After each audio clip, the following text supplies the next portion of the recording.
Well, hello, it's us, the three amigos, back with another of our much loved, no they are, trust me, shootouts. Now, just recently I took my Fujifilm X-H2 and Nikon D800E to the Mumbles to see how they compare on the landscape front. Now, the outcome wasn't pretty for the Nikon, with the X-H2 walking all over it, particularly on the dynamic range front. There's a link above if you missed that video.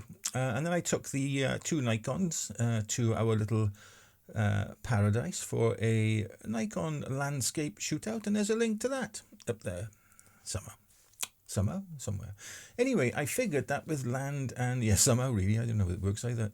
I figured that with land and seascape photography taking up less and less of my time these days, that I carry out a similar comparison to see how these cameras cope on the macro front.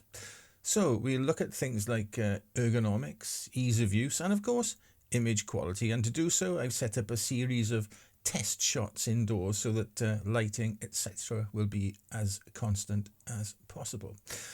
I shot a focus bracket of some wild teasel that we picked earlier this winter, along with a single shot of a piece of driftwood. I know the excitement, collecting during that outing I mentioned earlier to Mumbles. And finally, I shot one of my leafscapes, one of the ones where we collect the raw ingredients and then empty it onto the floor before shooting. You know, the ones Lisa likes me doing so much.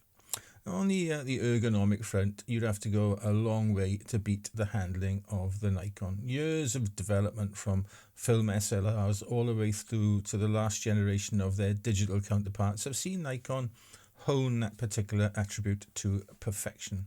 A sturdy grip, sublime build quality, buttons and dials with a real, quality feel to them, and numerous enough to mean diving into the menu system is kept to a minimum. Now, I actually quite like the Nikon's menus, probably because they are what I'm most used to, having shot digital Nikons pretty well constantly since 2011.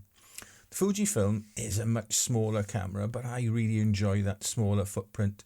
The X-H2 though has a really chunky grip, and while it doesn't feel as indestructible as the Nikon, what would really, build quality is good enough with a really positive tactile feel to the camera's control points.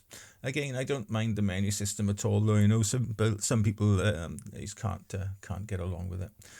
But again, like the Nikon, once you've set things up to your liking, there are sufficient function buttons to operate the camera on a more personal, shall we say, level. Size and weight wise, it's no contest with the Fujifilm, plus my Leica 65mm f2.8 coming in at around half the physical volume of the 105mm micro nickel wearing Nikon, and under 60% of its weight, 1,917 grams compared to 1,127. Both complete with caps, hoods, battery, memory cards, and as I would use them, an identical three-legged thing LEL bracket. So fitting it in a bag or carrying it around in the hand or on a strap, the Fujifilm is the much easier option by far.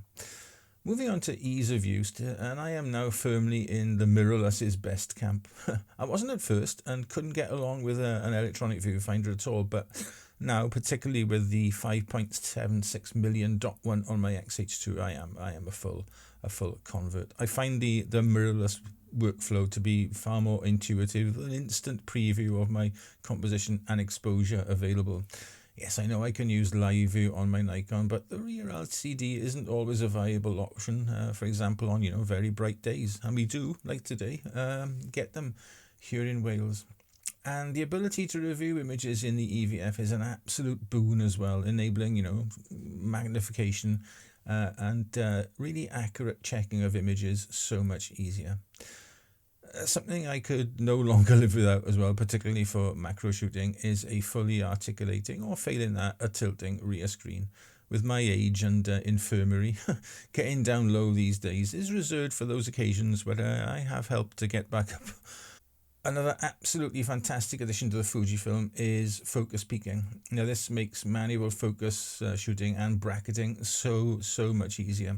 And the Fuji also has an automated bracketing functionality too if you're using an autofocus lens. And I'll, if I can, I'll link to a video I made about it above again.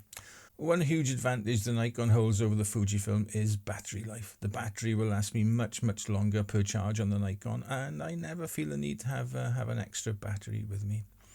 Putting all these things aside though, the most important factor in any camera comparison is each camera's image quality, and I have to say that neither camera disappoints in this regard. I'd happily shoot either, but let's have a look at some side-by-side comparison, shall we? In each case, the Nikon is on the left and the Fujifilm is on the right. Yeah, that's right.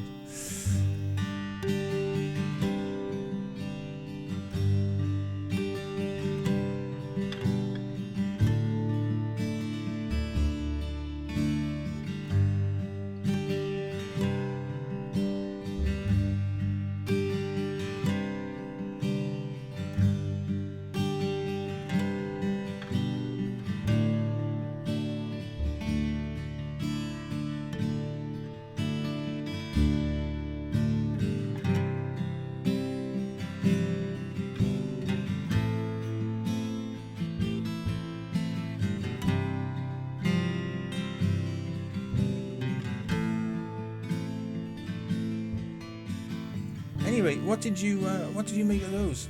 Not easy, I know, looking at heavily compressed YouTube uploads, but as I said, I think both compare really favourably. To be honest, I do have a soft spot for the Nikon images though, just because of the lens used. I think the micro Nikko 105mm f2.8G is, as my regular viewers will know, the GOAT in my eyes, the greatest of all time, and my favourite lens of all time.